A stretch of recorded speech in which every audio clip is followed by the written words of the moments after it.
Manipur State COVID-19 gi update ta hauki bapung kun mari gi manung da miyoi chatret ko kuntra ga ni thoi COVID-19 positive confirm oire miyoi taraga humdoi na laikidre amasung miyoi chamnga ga humudra mapan na discharge tawkhrai active case masing na lising taret ga chatruk ka ani ni Laichat asidagi laikidaba punba masing na chatret ko humpu mathoi su khrai miron binupi amana US ta changnana ba food taraga nipan wangba ngamkhai ge panthakta Karuraga kumbangam dana laikrai masagi chahi kulumdoi surabi mirolibi lamlalakpi nupi ama yumsa kaisa numita Texas ke manungsan laiba US Mexico lona bangam khaida laiba still ge pan mathakta kumthabangam dana lairingaida firefighter singna kanbi khreng ondura nupi aduna kariba pan adu foot taraga nipan wangbani haire El Paso gi manungsan lairiba US ke nakal gi ngamkhaida kumthaba ngamdaduna Honduran nupi do pan matonda tongduna lairambani haina pawgi likhun asina phongdoklakle RAT kit na COVID test tawbagi mamal lepkhre lainga ki hospital test amuk tawbada lupa 1humpu oiragane Lanai hospital da test amuk tawbada lupa 350 oiragane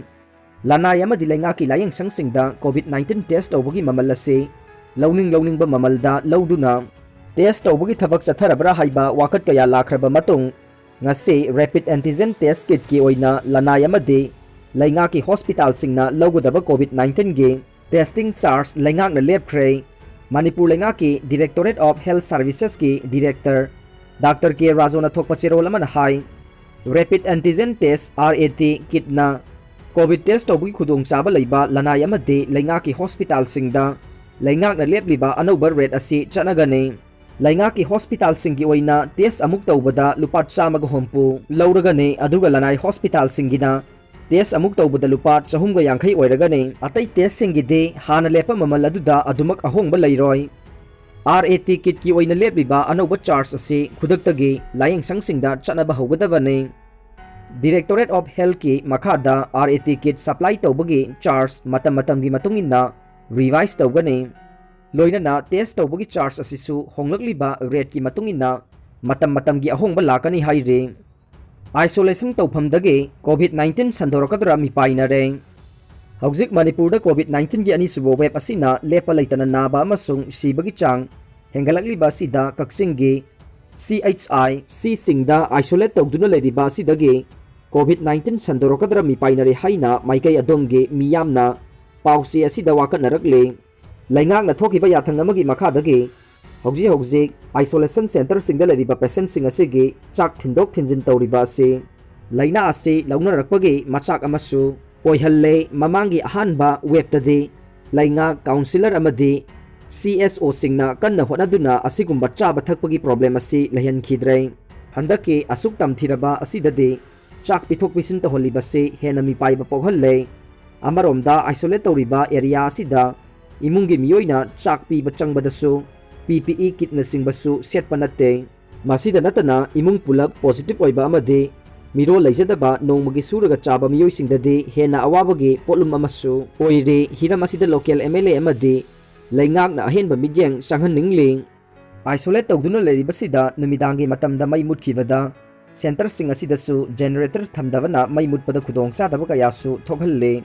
Masi mari lainaba singna yangsinduna thengnariba awaba khudong sadaba kaya asi kohanbinaba honahaningeng amaromda hauzik anaba sing asina sizinaramba waste material sing amadi charam thaklambagi disposal waste material sing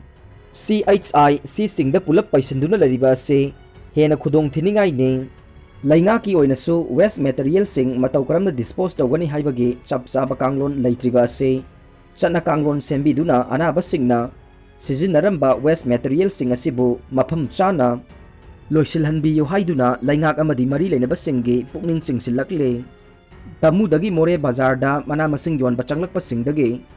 COVID Laichat Sandorakkadra haibagi mi paiba leire